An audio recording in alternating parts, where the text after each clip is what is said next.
Governor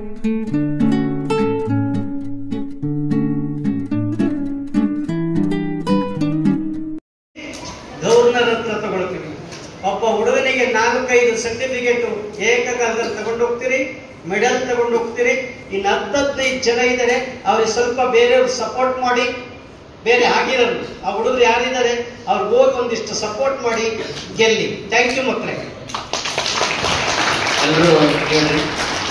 ಬಹುಶಃ ಇದೀಗ ತಾನೇ ನಮ್ಮ ಡಾಕ್ಟರ್ ಹುಲ್ಕಲ್ ನಟರಾಜ್ ಸರ್ ಅವರು ಹೇಳಿದ್ರು, ಬಹುಶಃ ಈಗಾಗಲೇ ಅವರು ಡಾಕ್ಟರ್ ಸಜೆಷನ್ ಮೇರೆಗೆ 2 ಇಂಜೆಕ್ಷನ್ ಮಾಡ್ಕೊಂಡು ಟ್ಯಾಬ್ಲೆಟ್ ತಗೊಂಡು ನೀವು ರೆಸ್ಟ್ ಮಾಡ್ರಿ ಅಂತ ಹೇಳಿ ಕಳಿಸಿದ್ದಾರೆ. ನನಗೆ ಸತೀಶ್ ಸರ್ ಹೇಳಿದ್ರೆ ಈಗ ನಮಗೆ ದಯವಿಟ್ಟು ಸರ್ ಅವ್ರನ್ನ ಮನೆಗೆ ಕಳಿಸ್ರಿ ಅಂತ ಹೇಳಿ. ಅವ್ರು ಏನ್ ಹೇಳಿದ್ರು ಗೊತ್ತಾ, ಸರ್ ನಾನು ಮನೆಗೆ ಹೋಗಲ್ಲ ಸರ್, ನನ್ನ ಮಕ್ಕಳು ಇಲ್ಲಿರುವಾಗ ನಾನು ಯಾಕೆ ಅಲ್ಲಿ ಮನೆಗೆ ಹೋಗಿ ಮಕ್ಕೋಬೇಕು, ನನ್ನ ಮಕ್ಕಳ ಜೊತೆ ನಾನು ಇರ್ತೀನಿ, ಎಷ್ಟೇ ಕಷ್ಟ ಆದ್ರೂ ಸಹಿತ ನಾನು ಇರ್ತೀನಿ ಅನ್ನುವಂತ ಮಾತನ್ನ ಮತ್ತು ಅವ್ರ ಧರ್ಮಪತ್ನಿಯು ಸಹಿತ ಇಲ್ಲಿದ್ದಾರೆ. ಹಾಗಾಗಿ ಮಕ್ಕಳೇ, ಇವತ್ತೊಂದು ದಿವಸ ತಾವೇನಾದ್ರೂ ಒಂದಿಷ್ಟು ಪ್ರಾಮಾಣಿಕವಾಗಿ ಏನಂತಂದ್ರೆ ಒಂದಿಷ್ಟು ಕೆಲಸಗಳನ್ನ ಮಾಡಿದೆ ಆದ್ರೆ ನಾಳೆಯಿಂದ ನೀವೆಲ್ಲರೂ ರಿಲೀಫ್ ಆಗ್ತೀರ. ದಯಮಾಡಿ ನೆನಪಿಟ್ಕೊಳ್ರಿ.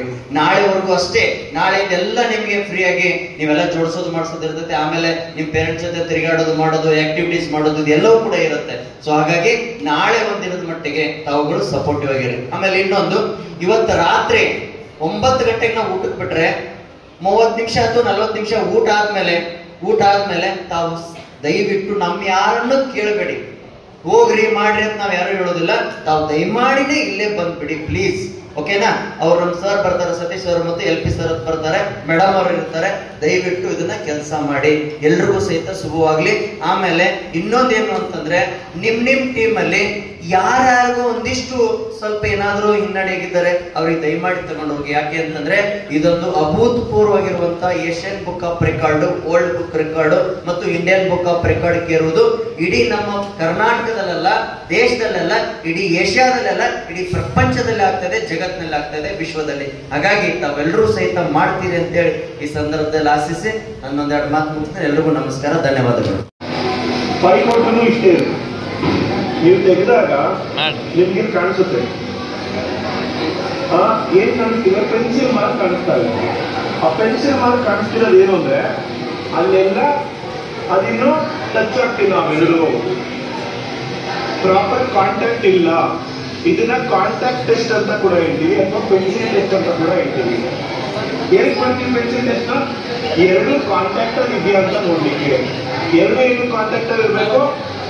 ಒಂದು ಪರ್ಫೆಕ್ಟ್ ಕಾನ್ವೆಕ್ಸ್ ಆಗ್ಬೇಕು, ಇನ್ನೊಂದು ಪರ್ಫೆಕ್ಟ್ ಕಾನ್ಕೇವ್ ಆಗ್ಬೇಕು. ಅದಾಗಿಲ್ಲ ಅಂದ್ರೆ ಸರ್ಫೇಸ್ ಹೆಂಗಿರುತ್ತೆ, ಅನ್ಈವನ್ ಇರುತ್ತೆ. ಅನ್ಈವನ್ ಹೆಂಗ್ ಗೊತ್ತಾಗುತ್ತೆ? ಪೆನ್ಸಿಲ್ ಟೆಸ್ಟ್ ಅಲ್ಲಿ ಮಾಡಿದಾಗ ಎಲ್ಲಿ ಪೆನ್ಸಿಲ್ ಮಾರ್ಕಿಂಗ್ ಹೋಗಿಲ್ವೋ ಅಲ್ಲಿ ಇವೆರಡು ಟಚ್ ಆಗ್ತಿಲ್ಲ ಅಂತ ಅರ್ಥ. ಓಕೆನಾ? ಇವಾಗ ಅನ್ಕೊಳ್ಳೋಣ, ನಾನು ಹಿಂಗೆ ಇಟ್ಕೊತೀನಿ ನೋಡೋಣ, ಆಗುತ್ತಾ? 1 2 3 4 5 6 7 8. ಈಗಲೂ ಅಷ್ಟೇ ಇದೆ, ಗೊತ್ತಾಯ್ತಾ?